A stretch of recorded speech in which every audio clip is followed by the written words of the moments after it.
আমি অনেক কল্পনাপ্রবণ। যখন আমি একদম অনেক ছোট তখন থেকেই আমি আসলে অনেক কিছু কল্পনা করতাম। বই পড়ে, সিনেমা দেখে। আমার ছোটবেলা থেকেই বই পড়া আর সিনেমা দেখার অনেক প্রবণতা ছিল। সিনেমা দেখে বা বই পড়ে একটা কল্পনার জগৎ তৈরি হতো আমার।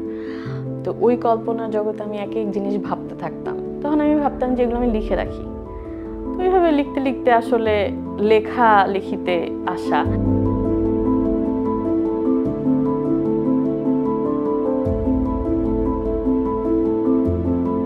আমি খুব অল্প বয়সে, যখন আমার ১৬ বছর বয়স, তখন আমি আমার প্রথম উপন্যাসটি লিখি।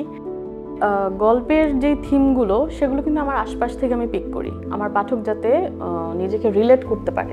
নায়রিও এরকম কিছু একটা। আমি আমার আম্মুর কাছে ছোটবেলা থেকে একটা গল্প শুনছি যে একটা মেয়ে ওর বাবার বাড়ি থেকে পালিয়ে যায়। ওই গল্পটা যখন আমি আম্মুর মুখে শুনতাম, ছোটবেলায় আমার ডিফারেন্ট অনুভূতি হতো না। আমি শুনতাম, ভালো লাগতো, ঠিক আছে। তো যখন বড়বেলায় আমি এটা শুনলাম, তখন আমার মনে হলো এটা থেকে খুব দারুণ একটা উপন্যাস লেখা যেতে পারে। আমার লেখালেখির ইন্সপিরেশন আমি বলবো যে আমার প্রিয় লেখকেরা। আমার প্রিয় লেখক হুমায়ূন আহমেদ, অবশ্যই। আমার প্রিয় লেখকদের মধ্যে আছে বিভূতিভূষণ, শীর্ষেন্দু মুখোপাধ্যায়। আরেকজন হচ্ছেন ড্যান ব্রাউন। আমার ওনার লেখা পড়লে মনে হয় যে উনি আসলে লেখে না, উনি পাঠকদের নিয়ে খেলে। আর এখন তো সবাই ইন্সপায়ার করে, এখন আমার ফ্যামিলি সবাই ইন্সপায়ার করে। আর একটা ব্যাপার হচ্ছে, ছোটবেলায় আমি যে বইগুলো পড়তাম ওগুলো কিন্তু আমার আম্মুর বই ছিল। আমি এমন সময় পড়া শুরু করেছি যখন আসলে বড়দের বই ধরা নিষেধ। সবার প্রথমে চ্যালেঞ্জ ছিল প্রকাশক পাওয়ার ব্যাপারটা। কারণ আমাদের দেশে হয় কি যে নতুনদেরকে সুযোগ দিতে চায় না কেউ। বড় বড় প্রকাশনী কিন্তু নতুন লেখকদের সুযোগ দেয়, কিন্তু নতুন লেখকরা বড় প্রকাশনীতে যেতে ভয় পায়। তারা ছোট ছোট প্রকাশনী খুঁজে, আমিও তাই করেছি। প্রথম দিকে প্রকাশক পেতে অনেক প্রবলেম হয়। আমি যখন প্রথম বছর 2016-তে প্রকাশক খুঁজি, তখন প্রকাশকরা আসলে এত একটা ইন্টারেস্ট দেখায় না। তখন আসলে আমি একদম আশা ছেড়ে দিই যে না, আমি আর এত ঝামেলা করে আমি বই বের করবো না, কোনো প্রয়োজন নাই।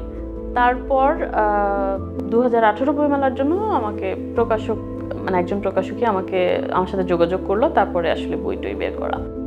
প্রকাশকরা ঠিকঠাক জানায় না যে কয় কপি বই বের হলো, কয় কপি হলো না। ঠিকঠাক রয়্যালটি দেওয়ার যে ব্যাপারটা, এটা আমার সাথে শুধু প্রথম বইয়ের ক্ষেত্রেই ঘটেছে। আমি যা জানতাম তার থেকে অনেক বেশি বই ছাপানো হয়েছিল এবং আমাকে ঠিকঠাক রয়্যালটিও দেওয়া হয়নি। আরেকটা ব্যাপার হচ্ছে, রয়্যালটি না পেলেও অ্যাটলিস্ট আমি যদি জানতে পারি যে আমার এই কয়টা বই বিক্রি হয়েছে, তাহলে তো আমি ওইটা থেকেও একটা ইন্সপিরেশন পাবো।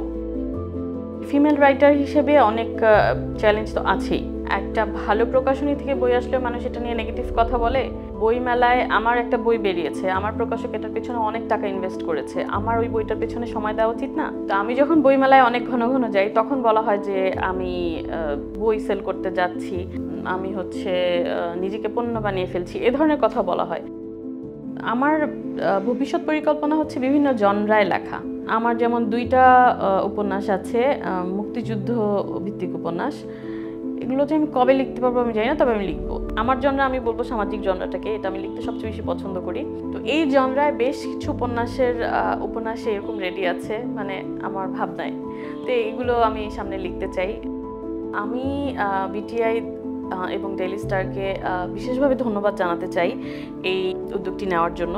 নিজের কাজের স্বীকৃতি পেলে, সেটা আমি যেরকম স্বীকৃতি পাই না কেন, খুব ভালো লাগে। মনে হয় যে আমি বোধহয় তাহলে সঠিক পথে যাচ্ছি, কারণ আমার চলার পথে নেগেটিভ কথা বলার মানুষের অভাব নেই। 12টা ক্যাটাগরিতে 12 জনকে স্বীকৃতি দেওয়া হচ্ছে, এবং এই যে এই 12 জনকে নিয়ে এত এত নিউজ হচ্ছে, এটার মাধ্যমে যারা তাদেরকে চেনে না তারাও চিনবে। আমি বলবো এই 12টা ক্যাটাগরির সাথে জড়িত যারা আছে তারা যেন নিজেরা এই উদ্যোগটির সাথে যুক্ত হয়।